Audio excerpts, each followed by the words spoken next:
Good morning students. Today we are going to learn two preposition of and from. In a previous video I have taught you this but इसको आज फिर से शुरू कर लेते हैं। ऑफ को तो पहले भी पढ़ाया था कि ऑफ का यूज जो है से के सेंस में होता है ना। पर अब से के सेंस में होता है, बस उसका एक ही यूज़ है कि ऑफ का यूज जो है से के सेंस में किसी चीज़ से कोई चीज़ जब अलग हो जाती है तब हम उसका यूज़ करते हैं। जैसे लिखा है किसी सतह से, किसी सरफेस से अलग होने के लिए हम किसका यूज़ करते हैं? ऑफ का यूज़ करते हैं। देख लेते हैं। मैंने मोबाइल को बिस्तर से उठाया। मैंने मोबाइल को बिस्तर से उठाया मतलब कि बिस्तर यानी बेड के ऊपर मोबाइल रखा हुआ है। अब मैंने उसके सरफेस से मोबाइल को उठा लिया है ना, तो क्या हुआ? अब उसको अलग कर दिया मैंने। ठीक है, मोबाइल को बिस्तर के सरफेस से अलग कर दिया, तो अब हम वहाँ पे किसका यूज करेंगे? ऑफ का यूज करेंगे। कैसे, ये देखते हैं। I picked the mobile. I picked the mobile, मैंने मोबाइल उठाया। ठीक है, कहाँ से उठाया? बिस्तर से। I picked the mobile of the bed. I picked the mobile of the bed. I picked, मैंने उठाया। क्या उठाया? Mobile. I picked the mobile, मैंने मोबाइल उठाया। कहाँ से? ऑफ द बेड, यानी कि बेड से। ठीक है, आगे है मैं टेबल से धूल हटा रहा हूँ। मैं टेबल से धूल हटा रहा हूँ। आपको एक चीज़ बता दूँ, चाहे इसको ये भी बोल सकते हैं कि मैं टेबल साफ़ कर रहा हूँ। ठीक है, तो अब क्या कर रहा है? टेबल पर से जो टेबल के ऊपर जो धूल जमी हुई उसे साफ़ कर रहा है, हटा रहा है ना। तो उसको मतलब कि अलग कर रहा है, मतलब टेबल के ऊपर से उसको हटा रहा है तो टेबल से धूल को अलग कर रहा है ना। तो उसको हम कैसे लिखेंगे? I am weeping of the table. I am weeping of the table. तो बच्चों हमको बस इतना ही याद रखना है कि ऑफ का यूज़ से के सेंस में होता है किसी चीज़ से, किसी सरफेस से किसी चीज़ को अलग करने के लिए। ठीक है, ऑफ का यूज़ होता है से के सेंस में किस लिए होता है? किसी वस्तु से किसी वस्तु को अलग करने के लिए होता है। ठीक है, आगे हम सीखने जा रहे हैं फ्रॉम को। ठीक है, ध्यान दीजिएगा बच्चों, ये बहुत ही इंपॉर्टेंट है। ठीक है, फ्रॉम को आपको पता है कि फ्रॉम का यूज़ भी से के सेंस में होता है, पर कैसे होता है? चलिए इसके आज सारे यूजेस पढ़ेंगे, क्योंकि इसका यूज़ सिर्फ से के सेंस में ही होता है। ठीक है, फ्रॉम का मतलब से ही होता है। ठीक, इसमें लिखा हुआ है कि ओरिजिन को दिखाने के लिए। ओरिजिन क्या होती है? ओरिजिन का मतलब होता है बच्चों उत्पत्ति। ठीक है, उत्पत्ति या शुरुआत को दिखाने के लिए हम किसका यूज करते हैं? फ्रॉम का यूज़ करते हैं। ठीक है, और किसी जगह को भी मैंने प्रीवियस वीडियो में बताया था कि किसी जगह को दिखाने के लिए हम किसका यूज़ करते हैं? फ्रॉम का यूज़ करते हैं। तो चलिए कैसे यूज़ करते हैं देखते हैं। ठीक है, और हाँ एक चीज़ और, आपको टू वाले वीडियो में पढ़ाया था मैंने कि किसी भी जगह को दिखाने के लिए टू का यूज़ किया जाता है। तो अब मैंने इसमें भी लिखा है कि किसी जगह को दिखाने की मतलब फ्रॉम और टू दोनों का यूज़ जो है किसी जगह को दिखाने के लिए किया तो जाता है, पर कैसे, ये समझ लेते हैं।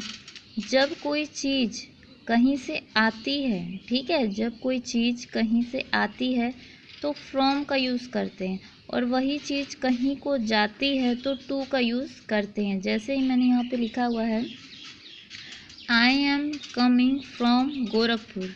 I am coming from Gorakhpur, मतलब ये कि अब यहाँ पे क्या है? जो आना है ना, मतलब कि ये जो आए है, मैं गोरखपुर से आ रहा हूँ। तो मतलब इसमें क्या दिखाया गया बच्चों कि जब भी कोई पर्सन कहीं से आता है तो हम किसका यूज करते हैं? फ्रॉम का यूज़ करते हैं। मतलब ये कि मैं गोरखपुर से आ रहा हूँ तो I am coming from Gorakhpur. अगर जो ऐसे लिखा हो मैं गोरखपुर जा रहा हूँ, ठीक है, मैं गोरखपुर जा रहा हूँ तो I am going to Gorakhpur. याद रखिएगा, आने के लिए फ्रॉम का यूज़ होता है। ठीक है, आने के लिए फ्रॉम का यूज़ होता है और जाने के लिए किसका यूज़ होता है? टू का यूज़ होता है। ये इस तरह से प्लेसेस को दिखाते हैं। ठीक है, मैक्सिमम बच्चे कंफ्यूज जाते हैं कि टू का यूज़ भी प्लेस के लिए, फ्रॉम का यूज़ भी प्लेस के लिए ही होता है ना। तो इसमें डिफरेंस क्या है? इसमें डिफरेंस ये है कि आप अगर जो किसी स्थान पर जाते हैं तो आप टू लगाएंगे, और किसी स्थान से आते हैं तो फ्रॉम लगाएंगे। जैसे आप क्या दे रहे हैं, मैं स्कूल जाता हूँ तो I am going to school. ठीक है, नहीं, मैं स्कूल जाता हूँ तो I go to school. Okay, मैं स्कूल जाता हूँ, आई गो टू स्कूल। अभी आप कह दें कि मैं स्कूल से आता हूँ, ठीक है, मैं स्कूल से आता हूँ, तो आई कम फ्रॉम स्कूल क्या हो जाएगा, आई कम फ्रॉम स्कूल। अभी आप कह दें मैं मंदिर जा रहा हूँ, मैं मंदिर जा रहा हूँ, I am going to temple. Okay, मैं मंदिर जा रहा हूँ, I am going to temple. अब ये कहें कि मैं मंदिर से आ रहा हूँ, ठीक है, मंदिर से आ रहे हैं आप, तो I am coming from temple. मतलब ये कि अगर जो किसी स्थान पे हम जाते हैं, ठीक है, किसी स्थान पे जब हम जाते हैं तो वहाँ पर हम टू का यूज़ करते हैं, और जब उसी स्थान से आते हैं तो हम फ्रॉम का यूज़ करेंगे। ये चीज़ आप लोग हमेशा याद रखेंगे, इसमें कंफ्यूज नहीं होना है, ठीक है। आगे है एक चीज़ और, जब आपसे कोई पूछता है कि आप कहाँ से संबंध रखते हैं या फिर आप कहाँ से हैं, ठीक है, ऐसे पूछता है ना, वेयर आर यू फ्रॉम, तो उसको भी बताने के लिए भी हम फ्रॉम का ही यूज़ करते हैं। जैसे मैंने कहा आप कहाँ से हैं, मतलब कि आप किस राज्य से हैं, किस स्टेट से हैं, किस डिस्ट्रिक्ट से हैं, है ना, तो आप क्या बताएंगे, तो आप अपना जो परिचय देते हैं तो आप कहते हैं कि मैं गोरखपुर से हूँ, मैं सजनवा से हूँ, है ना, तो उसको कैसे बताते हैं, तो उस स्थान को बताने के लिए भी फ्रॉम का ही यूज़ किया जाता है। जैसे राम इज़ फ्रॉम सजनवा, राम इज़ फ्रॉम सजनवा, कि यहाँ पे मैंने लिखा है राम जो है कहाँ से है, सजनवा से। जैसे आप लोग खुद ही बोल देते हैं मैं गोरखपुर से, तो I am from Gorakhpur. Radha Delhi से है तो राधा इज़ फ्रॉम दिल्ली, ठीक है। तो मैं आपको ये बताना चाहती हूँ बच्चों कि जब कोई स्थान से जहाँ से हमारा संबंध होता है, ठीक है, जहाँ से हम बिलोंग करते हैं, उसको बताने के लिए भी हम किसका यूज करते हैं, फ्रॉम का यूज़ करते हैं, ठीक है। चलिए इसके कुछ और एग्जांपल्स देख लेते हैं। आगे है बच्चों, राधा इज़ फ्रॉम दिल्ली, मतलब ये कि राधा जो है वो दिल्ली से बिलोंग करते हैं, यानी दिल्ली से है, ठीक है। आई एम फ्रॉम गोरखपुर, मैं गोरखपुर से हूँ, ठीक है। आप जिस जगह से बिलोंग करते हैं, जिस जगह पर रहते हैं, ठीक है, या जिस जगह से आए हैं, या जो जगह आपकी मातृभूमि है, उसको बताने के लिए आप क्या किस प्रीपोजिशन का यूज़ करेंगे, फ्रॉम का यूज़ करेंगे, ठीक है। कोई अगर जो आपसे पूछ ले वेयर आर यू फ्रॉम, आप कहाँ से हैं, ठीक है, मान लीजिए आप कहीं पब्लिक प्लेस में जाते हैं, ठीक है, पब्लिक प्लेस में या किसी दूसरे स्कूल में या फिर कहीं भी दूसरी जगह जाते हैं, तो हर कोई आपसे पूछते हैं कि आप कहाँ से आए हैं या कहाँ से हैं, तो वेयर आर यू फ्रॉम, इसका आंसर आप क्या देंगे, आप अपनी उस स्थान का नाम बताएंगे जहाँ से आप आते हैं, तो उसके लिए किस प्रीपोजिशन का यूज़ करेंगे, फ्रॉम का यूज़ करेंगे। जैसे आई एम फ्रॉम गोरखपुर, ठीक है। आगे है बच्चों कि फ्रॉम का यूज़ और किस चीज़ के लिए किया जाता है, तो फ्रॉम का यूज़ जो है बच्चों किसी बीमारी को बताने के लिए भी किया जाता है, ठीक है।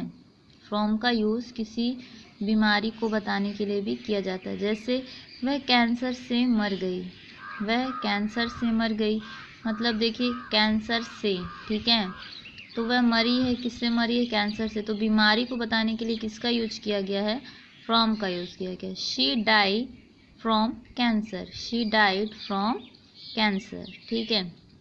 आगे है वह कोरोना से पीड़ित है, वह कोरोना से पीड़ित है, he is suffering from corona, he is suffering from corona.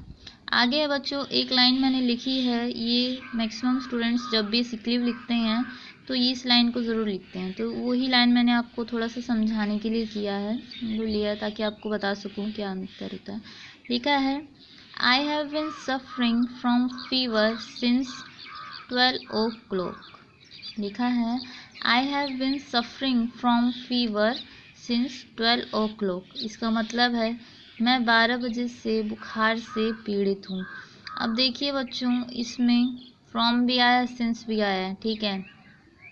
मैं 12 बजे से बुखार से पीड़ित हूँ, हिंदी वाली लाइन में देखिए से 2 बार आया है, ठीक है, से एक तो आया है 12 बजे से, दूसरा है बुखार से, तो आपको कैसे पता चलेगा कि यहाँ पे कहाँ पर सिंस लिखना है, कहाँ पर फ्रॉम लिखना है, तो आपको कंसेप्ट मालूम रहेगा, आपको रूल पता होगा, तो आप तुरंत पहचान जाएंगे कि 12 बजे क्या है, पॉइंट ऑफ टाइम है ना, घड़ी का टाइम है ना, 12 बजे क्या है, घड़ी का टाइम है, तो घड़ी के टाइम के लिए किसका यूज़ किया जाता है, सिंस का यूज़ किया जाता है। किसका यूज़ किया जाता है? सिंस का यूज किया जाता है। और बुखार क्या है? बीमारी है ना। तो बीमारी के लिए किसका यूज किया जाता है? फ्रॉम का यूज़ किया जाता है। ठीक है, ये लाइन मैंने आपको यही समझाने के लिए लिया है ताकि आपको बता सकूं कि से का जो बच्चे यूज़ सिर्फ फ्रॉम समझते हैं तो वो ये ना समझें। ठीक है, से के बहुत सारे यूजेस हैं, बहुत तरह से यूज़ होता है, बस आपको रूल मालूम होना बहुत ही ज़रूरी है। अगर जो आपको रूल मालूम है तब तो आप कर सकते हैं, जो नहीं मालूम है तो नहीं कर सकते हैं। फिर एक और एग्जांपल देख लेते हैं। I have been suffering from fever for 2 days। I have been suffering from fever for 2 days। अब देखो इसमें क्या लिखा है, मैं 2 दिन से बुखार से पीड़ित हूँ। मैं 2 दिन से बुखार से पीड़ित हूँ। ठीक है, या आप ये भी बोल सकते हैं कि मुझे 2 दिन से बुखार है। ठीक है, तो आपने यहाँ पे क्या लिखा कि 2 दिन से, है ना, 2 दिन से, 2 दिन से और फिर लिखा बुखार से। तो 2 दिन क्या है? ड्यूरेशन ऑफ टाइम है, तो इसके लिए किसका यूज़ हुआ? फॉर का यूज़ हुआ है। ठीक है, और बुखार क्या है? बीमारी है, तो बीमारी के लिए किसका यूज़ हुआ? फ्रॉम का यूज़ हुआ। ठीक है, तो इस तरह से आज हमने फ्रॉम के सभी यूजेस को पढ़ लिया और ये जाना कि फ्रॉम का यूज़ कब कैसे होता है। ठीक है, और मैंने आपको प्रीवियस वीडियो में भी फ्रॉम का यूज़ जो है बताया था। ठीक है, तो आप जितने भी वीडियोस देखते हैं, मेरा एक एडवाइस आप लोगों को कि उन वीडियोस में जो एग्जांपल दिए जाते हैं उनको ध्यान से सुनिए, ध्यान से अपनी नोटबुक पे नोट कीजिए। ठीक है, ताकि आपको ये चीज़ बढ़िया से आ जाए, क्योंकि प्रीपोजिशन और कंजक्शन को सीखने के लिए आपको उनका रूल पता होना बहुत ज़रूरी है। अगर जो आपको उसका रूल नहीं पता है तो आप प्रीपोजिशन कंजक्शन में अक्सर गलती कर देंगे। ठीक है, आज की वीडियो में बस इतना ही। नेक्स्ट वीडियो में हम और प्रीपोजिशन को पढ़ेंगे। Thank you, have a nice day.